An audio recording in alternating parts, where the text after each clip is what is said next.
Today in Washington, it's the regulator versus the regulated. Elizabeth Warren will be representing the Consumer Financial Protection Bureau. For the banking industry, J.P. Morgan's Jamie Dimon. They're both speakers at a summit on an important issue to American business, the competitiveness of U.S. capital markets. U.S. Chamber of Commerce President Tom Donohue is hosting the summit.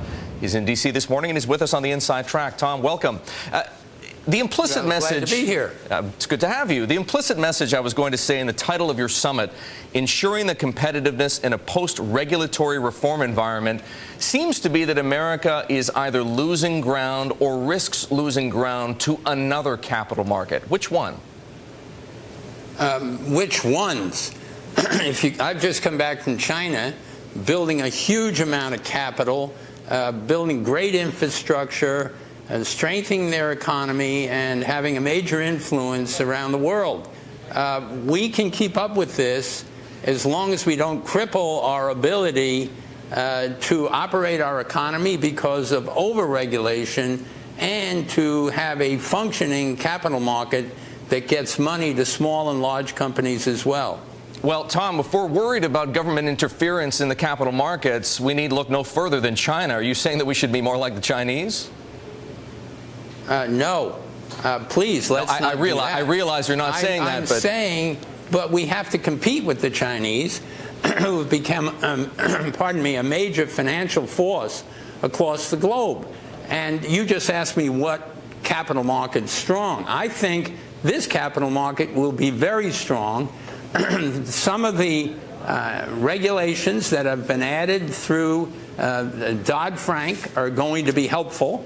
What our debate and discussion here and in the months ahead is going to be about those 250-plus regulations that the bill requires, that are going to be put out not by the Congress, but by regulatory agencies and individuals who are going to conflict with the other regulatory agency down the street.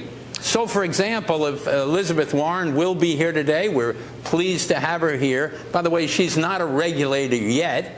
She is putting together the biggest and most powerful of the regulatory agencies, and we're asking a couple of questions. For example, don't you think the Congress should oversee her budget?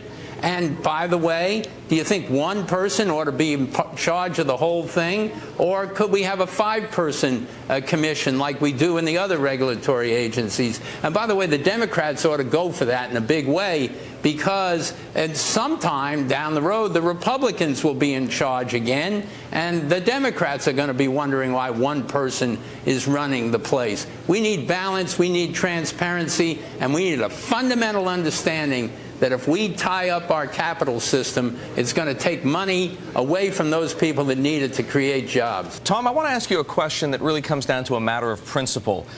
We're talking about market share here and America's ability to attract capital to its market. Is some loss of market share not an acceptable trade-off for a sounder, safer financial system? I think that's a question that doesn't have any relationship. If what you say, we should lose market share to have a sounder system, it assumes somebody else is taking up that market share and taking the jobs, the economic growth, and the prosperity that goes with it.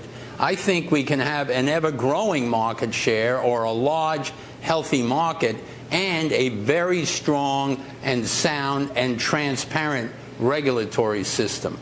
The only thing that's being discussed and debated here during this very big set of meetings are the issues on the margin.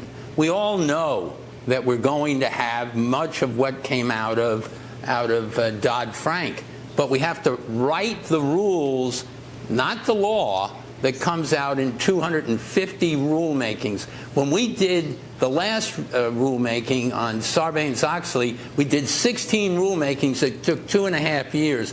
This system is challenging. I think my grandchildren are going to be writing those rules many years from now. Tom, here, on the subject of implementation of Dodd-Frank, why not allow it to happen as it will, and then let the efficacy of U.S. capital markets test those rules, and when we have the evidence that they aren't working in the favor of competitiveness, roll them back? Well, the argument is an interesting one, but what is required in the rulemaking process is that the agencies, or the agencies that are being stood up have to put out the proposal for their rule. Then both parties, or any party, gets a chance to comment on those rules, and then the final rule is put out. So it would be absolutely ridiculous to sit on the sideline and let everybody else make the rules, and then have the capital institutions, the banks, the financial institutions, the insurance companies, the credit card companies, come back into it years from now and say what they like and didn't like. Tom, that wouldn't work. Tom, we have to leave it there. Thanks for sharing with us your views. Tom Donohue, president of the U.S. Chamber of Commerce. He's hosting a summit in Washington today on the competitiveness of capital markets here in America.